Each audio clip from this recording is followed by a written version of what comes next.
영불변하시니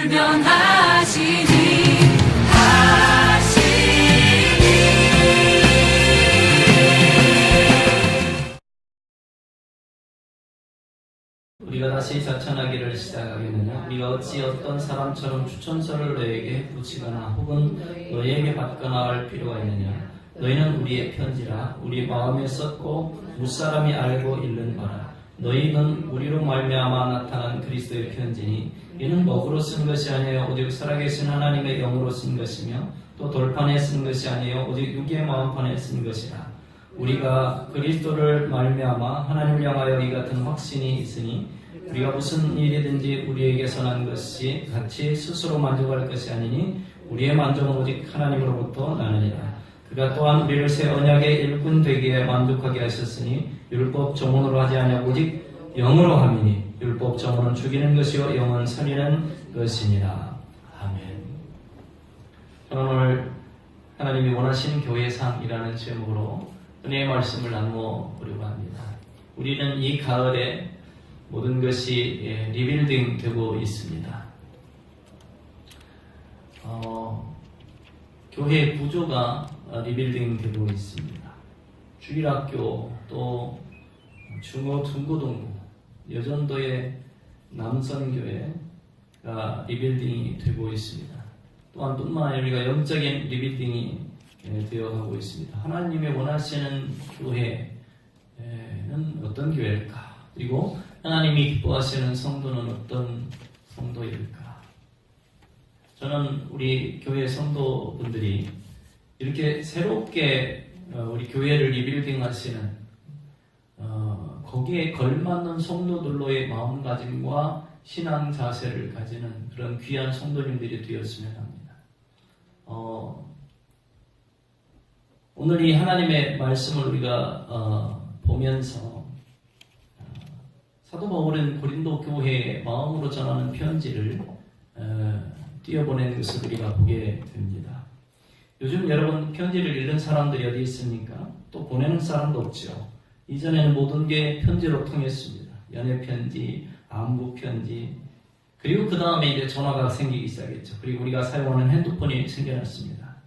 그래서 이제는 핸드폰으로 편지를 붙이죠. 문자를 남기고 카톡을 하고 또 다른 사람들은 SNS를 사용해서 편지 형식을 빌려서 쓰고 있습니다.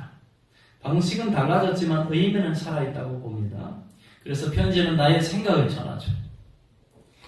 바울이 고린도를 방문한 것은 2차 전도 여행 때인데 그리고 고린도 전서를 기록한 그로부터 한 5년 후인 3차 전도 여행 시에 에베소를 방문하면서 기록한 것으로 보입니다. 바울이 기록한 성경은 다 편지 형식이에요. 13편이다. 그리고 인편에 사람 편에 보내서 성도들로 하여금 돌려서 읽게 했습니다. 고린도에서는 처음 사역이 상당히 힘들었던 것으로 볼 수 있습니다. 그래서 사도행전 18장에 보시면 사도 바울이 고린도 교회에 사역하고 처음 교회가 세워지는 그 모습을 우리가 볼 수 있습니다. 고린도에서 상당한 핍박과 유대인들로부터의 어려움을 당하면서 이렇게 사도 바울이 말하고 에베소로 떠나갑니다.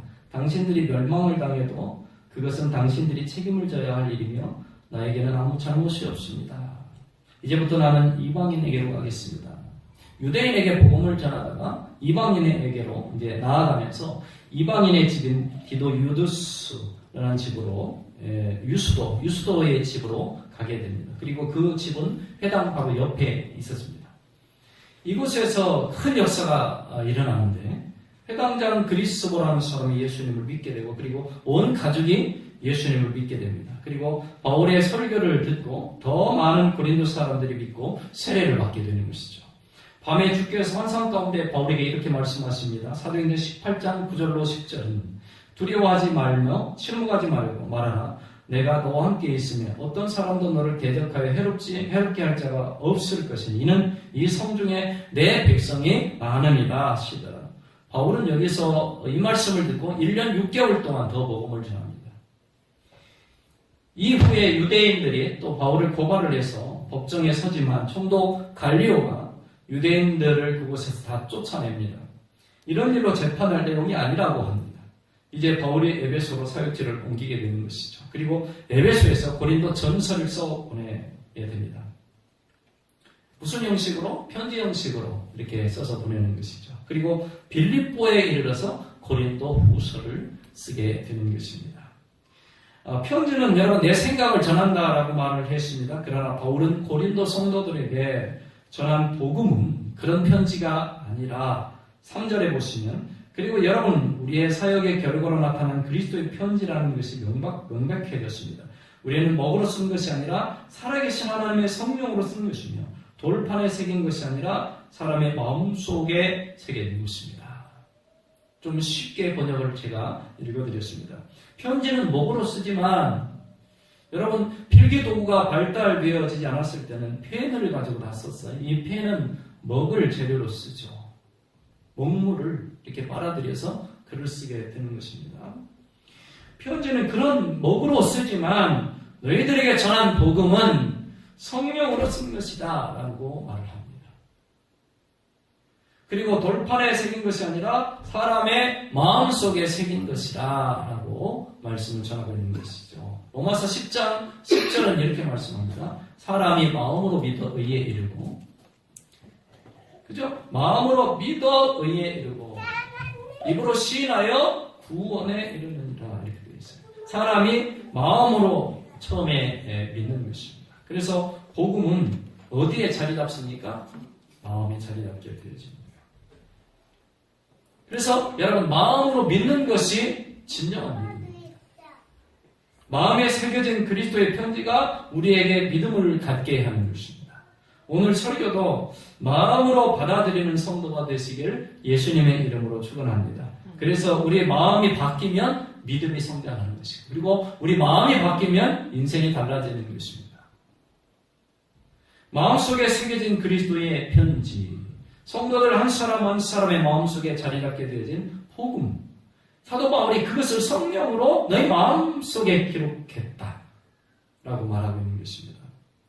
2절을 보시면 여러분 우리 마음에 기록되어 있고 모든 사람이 알고 읽는 우리의 편지입니다. 성도는 목회자의 마음에 기록되어 있다. 성도들은 모든 사람이 알고 읽는 목회자의 편지다. 그래서 성도들은 목회자를 통해서 말씀을 교육받고 그죠? 이렇게 하나님의 생명의 말씀으로 무장되는데 그 마음판에 새겨진 그 말씀 결국 목회자를 통해 훈련받고 목회자가 무엇을 전하겠어요? 그리스도의 복음을 전하잖아요. 그러면 성도의 마음속에 그 복음이 자리 잡고 또 모든 사람들이 그 사람의 삶을 통해서 복음을 보고 읽고 하는 거예요. 그래서 오늘 여기는 우리가 보낸 편지다라고 기록하고 있는 것입니다. 바울이 전한 것은 여러분 예수밖에 없었어요. 고린도전서 1장 18절에 십자가의 도가 멸망하는 자들에게는 미련한 것이지만 구원을 받은 우리에게는 하나님의 능력이다 이렇게 얘기해요. 하나님의 능력이다. 그리고 갈라디아서 1장 14절은 내게는 우리 주 예수 그리스도의 십자가 외에 결코 자랑할 것이 없으니 예수님이 지신 그 십자가 그것이 바울의 그 편지의 여러분 핵심이 아닙니까? 미련한 것 같아요. 복음을 전하는 거 보면 얼마나 미련한 것 같습니까? 그 미련한 것이 결국 우리를 구원하는 하나님의 능력이다라고 한 사람 한 사람 전도하고 여러분 오늘이 있기까지요 엄청난 영적 전쟁이 있었고 여러분 잘 모르실 거예요. 만약에 여러분이 지금 전도하고 있는 분이고 마음속에 영혼을 품고 있는 사람들이라면 오늘 바울의 심정과 제 심정을 알 겁니다. 아침에도 사람이 전화해서 오느냐 안 오냐 하고 막 그러는데요. 오느냐 안 오냐 하고 막 하면서 다음 주에 온다고 하고 막 이렇게 하면서 안타까운 그 심정이 오늘 바울의 그 심정과 똑같은 겁니다. 아이들 전도하려고 어젯밤에 가서 자고 데려오려고 그죠? 그래서 차를 갖고 가서 운행해서 데려오고 지금 교회는 난리입니다. 전도 때문에 난리예요. 여러분들 그거를 아셨습니다. 여러분들이 보는 교회의 모습은 그냥 와서 똑같은 예배의 모습인 것 같지만 예배 이루기 전까지는 몸부림이 살아있어요. 한 영혼이라도 더 데려오려고 하고 그러니까 여러분들 일주일 동안 나가셔서 뭘 해야 됩니까? 목사님이, 또 목사님과 자녀들이, 아니면 교인들이 그렇게 힘쓰고 있는데 나는 뭐 할까? 난 평안히 먹고 마실 게 아니라 나도 복음을 전해야지. 아는 사람 좀 교회에 데리고 가야지. 이런 마음을 갖고 일주일 동안 복음을 전하는 게 아니겠습니까? 이게 바로 사도 바울의 마음이었습니다. 복음을 전하는 것이 당장 여러분 그게 부흥하고 막 100명, 1000명 이렇게 전도가 되어지고 그런 거 아니지 않습니까? 미련한 것 같아요, 어떻게 볼 때는. 그리고 고통과 혼란과 핍박 속에서도 여전히 복음을 전하고 있는 것이 다른 사람들 볼 때는 미련한처럼 보여지는 거예요. 너희들 왜 그렇게 하니? 근데 정말 마음속에 예수가 자리받은 사람들은 그게 하나님의 능력이라는 걸 알아요. 그렇게 늦어지는 것 같지만 저 사람 마음속에 복음만 심겨지면, 믿음만 심겨지면 저 사람이 어떻게 하나님 앞에 쓰일지 모르는 거예요. 저 사람이 어떤 하나님의 일꾼이 될지 모르는 거예요.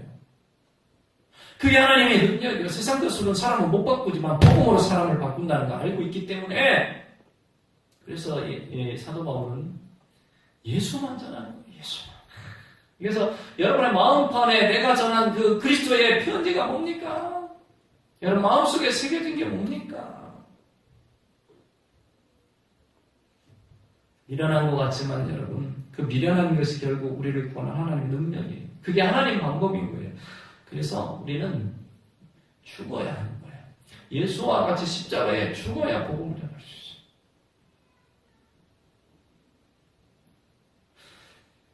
예수가 죽어야 우리가 사는 것처럼 우리가 죽어야 한 명은 구원하는 거예요. 내가 살아서는 여러분 한 명은 구원할 수 있어요. 내가 살아서는 여러분 영원히 부흥될 수 없습니다.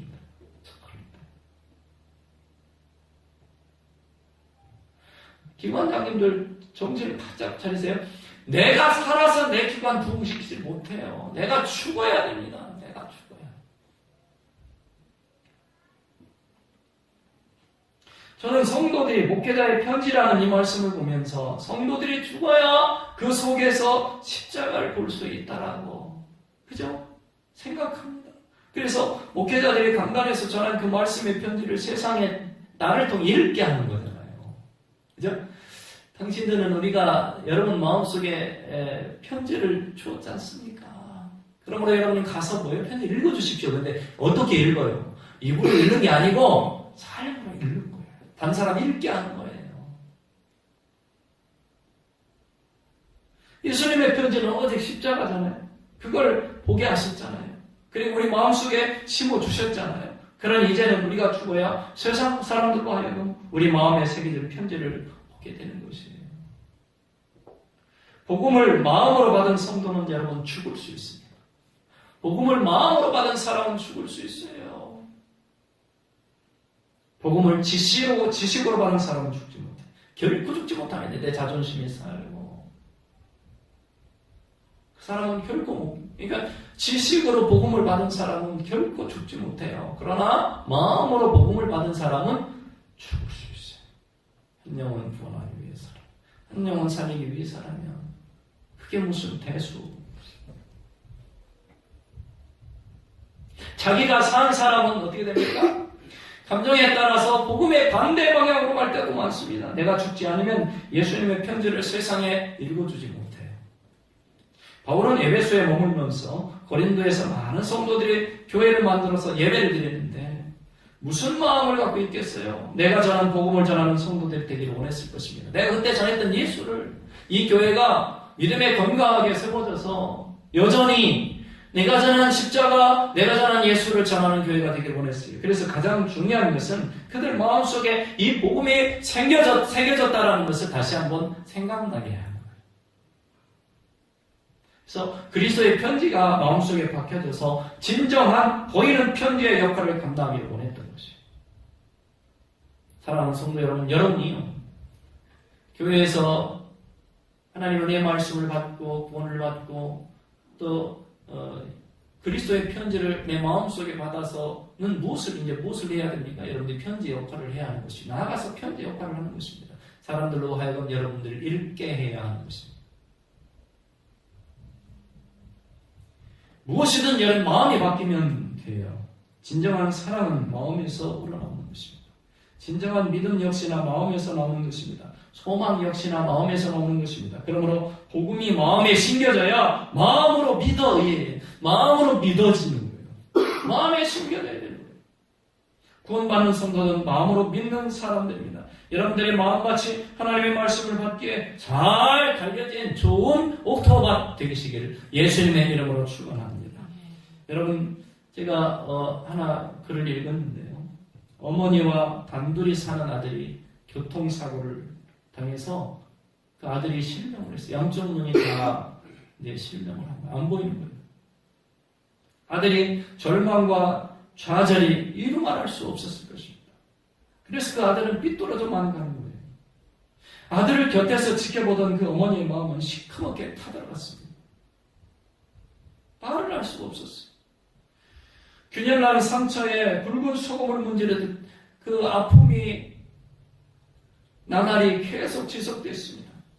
자기 자신보다 더 사랑하는 아들을 위해 아무것도 해줄 수 없다는 그게 더 어머니의 마음을 아프게 했어요. 그러던 중 기쁜 소식이 들려왔어요. 누군가 청년을 위해 한쪽 눈을 기증한 것입니다. 한쪽 눈으로 뭘 하겠느냐고, 그래도 여전히 애구가 아니냐고 아들은 막 투정을 막 부리는 거예요, 엄마한테. 그때도 어머니는 묵묵히 듣고만 있었어요. 수술은 성공적으로 끝났습니다. 그리고 회복실에서 아들의 붕대를 풀게 되었습니다. 한눈이 이제 보이는 거예요. 서서히 붕대를 풀던 아들은 상대방 침대를 보는 순간 크게 오해하고 말았습니다. 한쪽 눈을 수술한 어머니가 다른 침대에 앉아 아들을 지켜보고 있었기 때문에. 그 어머니는 아들에게 그렇게 얘기합니다. 아들아, 미안하다. 너에게 두 눈 다 주고 싶었지만 그러면 눈이 안 보이는 내가 오히려 내게 짐이 될까봐 한 눈만 주게 됐단다. 엄마를 용서하렴. 오해하는 아들의 울음 속에서 여러분, 작은 양철이 끊어지듯 어머니의 소리가 간간히 끊겼습니다. 여러분, 하나님은 당신 자신보다 우리를 사랑하셔서 모든 것을 다 내어주셨죠. 이 사랑이 우리를 살게 하신 것 아닙니까? 하나님 아버지의 마음은 이렇게 우리에게 마음으로 전달된다는 거예요. 여러분, 하나님의 아버지의 사랑과 그 구원의 내용인 그 복음이 여러분의 심령 속에 저 한 구탱이에 가장 큰 흔적으로 남아있는 성도가 되시기를 예수님의 이름으로 축원합니다. 그래서 사도 바울은 그것을 네 심령 속에, 마음 속에 전해주는 편지라고 이렇게 얘기하고 있는 거예요. 자, 그렇다면 우리는 어떻게 이 마음속에 간직한 주의 복음을 가지고 이 편지를 가지고 어떻게 교회 사역을 할까, 교회를 만들어 갈까, 좋은 교회를 만들어 갈까라는 것입니다. 5절과 6절을 보시면 거기에 대한 해답이 있어요. 5절을 보시면 우리가 무슨 일이든지 우리에게서 나는 것 같이 스스로 만족할 것이 아니니 우리의 만족은 오직 하나님으로부터 나옵니다. 그가 또한 우리를 새 언약의 일꾼 되게 만족하게 하셨으니 율법 정언으로 하지 아니하고 오직 영으로 하니 율법 정언은 죽이는 것이요 영은 살리는 것이라. 그래서 이것을 우리가 보면은 여러분, 우리가 우리의 만족은 오직 하나님으로부터 나느니라 이렇게 되어 있죠. 하나님이 하신 일들을 보면서 만족하는 것이다. 하나님이 이루신 일들을 보면서 우리는 만족하지 결코 세상 일을 통해서 만족하는 것입니다. 그러면서 6절에 보면서 우리를 새 언약의 일꾼 되기에 만족하게 하셨으니 율법적으로 하지 아니고 오직 영으로 함이니 성령으로 함이니 이렇게 얘기했어요. 율법적으로는 죽이는 것이나 영은 살리는 것이다 이렇게 말하고 있는 것이죠. 성령으로 하셨다. 여러분, 이것입니다. 교회는 그래서 하나님의 일을 하는 곳인데 하나님을 예배하고 하나님이 우리에게 맡겨주신 사명을 감당하고 그것을 펼쳐나가는 것입니다. 그래서 교회는 하나님께 부름받은 자들이 모이는 것이죠. 그런데 우리는 어떤 마음으로 하나님의 일을 감당해야 하는가? 우리는 무슨 일이나 우리 자신이 하는 것처럼 생각할 자격이 없습니다. 그런 능력은 하나님께서 주시는 것입니다. 그게 5절의 다른 번역이에요. 우리가 하나님의 일을 행할 때 무슨 능력으로 한다고요? 우리 자신의 힘으로 하는 것이 아니라 하나님의 힘으로 한다는 것입니다. 베드로전서 4장 11절은 말합니다. 만일 누가 말하려면 하나님의 말씀을 하는 것 같이 하고 누가 봉사하려면 하나님의 공급하시는 힘으로 하는 것 같이 하라. 이는 범사에 예수 그리스도로 말미암아 하나님의 영광을 받으시게 하려 함이니 그에게 영광과 권능이 세세에 무궁하도록 있느니라. 누가 봉사를 하려면 하나님이 하는 힘으로 해라. 그렇죠? 봉사하면서 자기가 무엇을 조금 하는 것 같이 드러내고 흔적을 남기고 하지 말고 오직 하나님이 주시는 힘으로 봉사하는 것 같이 하라. 하나님께서 영광을 받으시는 봉사. 섬김은 여러분 하나님이 공급하시는 힘으로 하는 것입니다. 누가 봉사하려면 다른 번역이에요. 하나님이 공급하시는 힘으로 하는 것 같이 하라 라는 말씀을 잘 받아야 되는데 이 말씀은 무엇입니까? 힘은 우리가 내서 일을 하지만 표현할 때 하나님이 주셨다 이렇게 표현하는 것입니까? 아니에요. 이 말씀은 봉사하는 사람은 하나님께서 주시는 힘으로 봉사하는 사람답게 하십시오라는 뜻이에요. 그러니까 시작부터 하나님의 힘으로 봉사하라는 것을 얘기해요. 시작은 내가 해놓고 거칠에만 이렇게 그죠? 하나님이 하셨다 이렇게 얘기하는 게 아니고 시작부터 하나님이 주시는 힘으로 봉사해라. 봉사의 시작, 봉사 그리고 봉사의 모든 마무리를 하나님의 힘으로 하는 것 그런 사람답게 해야 한다. 살아야 된다는 것을 얘기해요. 이것은 곧 하나님이 주시는 힘으로 하는 사람만이 그런 봉사를 할 수 있다는 것을 말씀해요. 하나님이 주시는 힘으로 일하는 성도는 어떻게 해야 하는가? 6절이 그 답이에요. 그 다른 번역으로 얘기하면 그가 또한 우리를 새 언약의 일꾼되게 만족하게 하셨으니 율법적으로 하지 아니 오직 영으로 함이니 율법적으로는 죽이는 것이요 영은 살리는 것이요. 새 언약의 일꾼이 뭐예요? 즉 구약의 율법이 아닌 새 언약 예수 그리스도를 통해서 받은 새 언약을 말하는 거예요. 이것은 마음속에 부어주신 성령을 통해 주신 언약을 얘기하는 거예요. 7, 8절을 한번 읽어보시면 결론이 나와 있어요. 7절 한번 봅시다. 돌에 써서 새긴 죽게 하는 율법 조문의 직분도 영광이 있어서 이스라엘 자손들은 모세의 얼굴에 없어질 영광 때문에도 그 얼굴을 주목하지 못하였거든. 하물며 영의 직분은 더욱 영광이 있지 아니하겠느냐. 그래서 여러분 하나님의 일을 할 때 교회에서 세상에서 받은 일도 어떤 사람은 참 대단하게 여기잖아요. 그런데 하나님께서 맡겨주신 일은 또 어떻겠냐 이걸 얘기하는 거잖아요.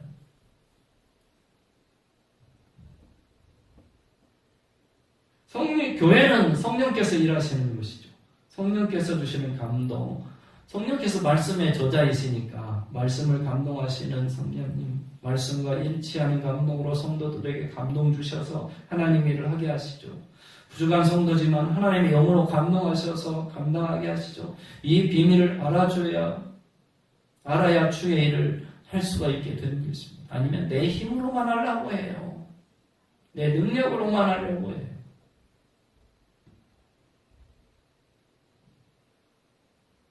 우리는 하나님의 일을 할 때 우리 먼저 이게 바뀌었으니까 표정이 바뀌어야 될 것 같아요. 표정.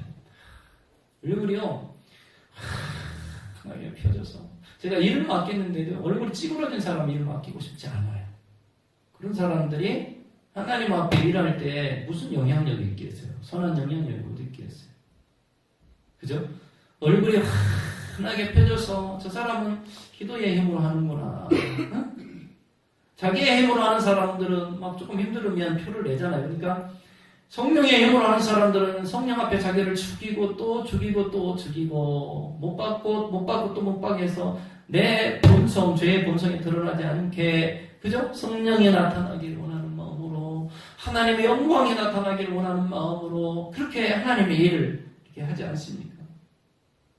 그럴 때 하나님이 영광 받으신다는 거예요. 하나님의 일을 하는 성도들을 통해서. 그러나 내 힘으로 하는 사람들도 영광을 받지 않아요. 왜냐면 그 심령을 다 보고 계시니까 알고 계시니까 야 네가 11조를 하지만 네가 진짜 믿음으로 근거한 것이 아니구나. 할 수 없이 남들 하니까 하는 거지. 네가 헌금을 하지만 정말 마지못해서 지갑에서 꺼내서 헌금하지 이거 아깝다고 생각하고 있구나. 그런 것들을 하나님 받으시 않는다는 거야. 네가 정말 자원해서 정말 즐거운 마음으로 기쁜 마음으로 교회를 섬기고 하나님을 섬기는 마음 가지고 성령의 은혜 안에서 기도하는 마음 가지고 그렇게 하는 그게 작을지라도 하는 그걸 받으시는 거죠. 이야, 너 그거 대단하지 않은 것 같지만 내가 볼 땐 대단하다고 여긴다. 왜? 네가 그게 기도해서 하는 일이고 기뻐해서 하는 일이니까.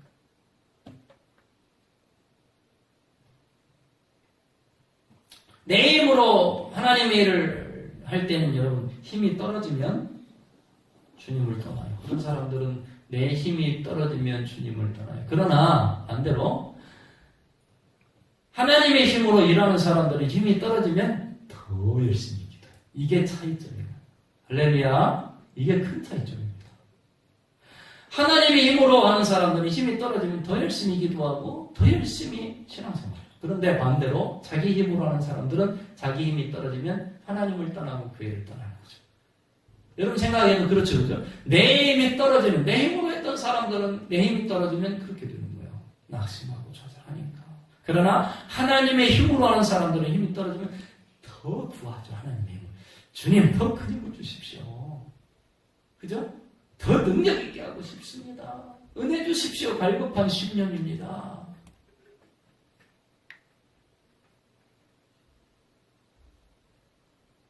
그래서 성령의 은혜와 능력을 받아서 그것으로 가정을 섬기고 그것으로 교회를 우리는 섬겨야 하는 것이죠. 우리는 우리 교회뿐만 아니라 우리 성도들이 새로운 시대가 되었어요. 우리 중고등부 오늘 예배를 드리면서 제가 아이들에게 그런 얘기를 했어요. 야, 생각해봐라. 지금 중고등부가 새로운 마음을 가지고 전도하려고 하는 아이들도 있고 열심히 하려고 하는 아이들도 있습니다.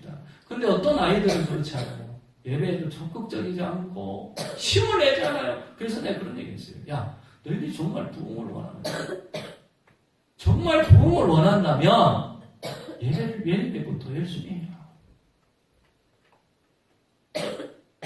적극적으로 찬양하고 박수치며 찬양하고 예배 태도를 바꾸고 열정적으로 예배해라. 다른 애들이 보고 거기서 열정을 받게. 그래서 이전에 중고등부가 다르게 만들어져야지. 이전에 똑같이 그렇게 중고등부 만들어져서는 이건 하나님이 기뻐하지 않고 부흥하지 않는 거잖아요. 그게 되려면 우리 미리 기도로 준비해야 합니다. 성령으로 채워져야 하는 거예요. 술 취하지 마라 이런 방탕한 것이 오직 성령의 충만함을 받아라. 성령의 충만함을 받아라. 그래서 성도도 마찬가지고 일꾼도 마찬가지고 성령으로 사역하는 성도 그 사람에게 능력이 나타나는 거예요. 성령으로 사역하는 성도 그 사람이 교회를 세워가는 것이고 그 사람이 기관을 세워가는 것입니다. 여러분 내 힘으로 사역하지 마시고 성령으로 사역하는 성도들이 되시기를 예수님의 이름으로 축원합니다. 하나님의 힘이 작용하는 사람들이 되세요. 내 힘이 작용하는 게 아니라.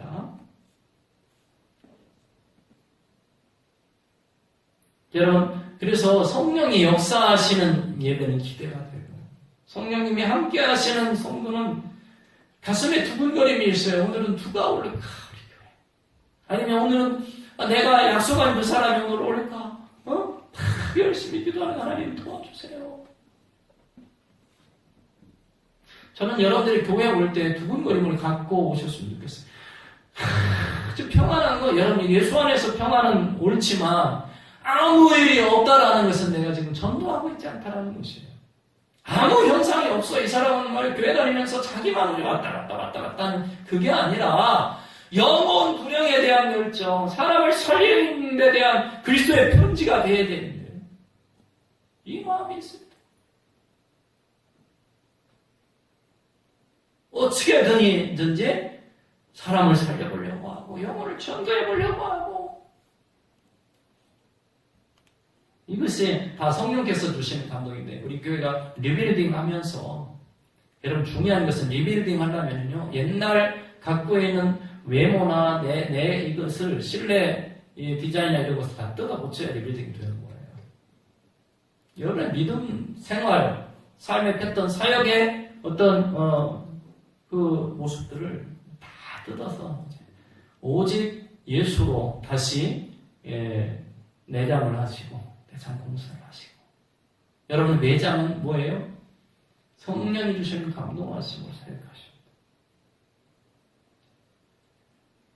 그래서 여기서 우리는 몸부림쳐서 성령의 은혜 가운데 부흥하는 성도가 되시길 그런 기관들이 되시길 예수님의 이름으로 축원합니다. 기도합시다. 주님 감사합니다. 우리 교회를 사랑하시는 주님 우리 교회 각 부서를 축복하시고 성령 안에서 부흥해가는 교회가 될 수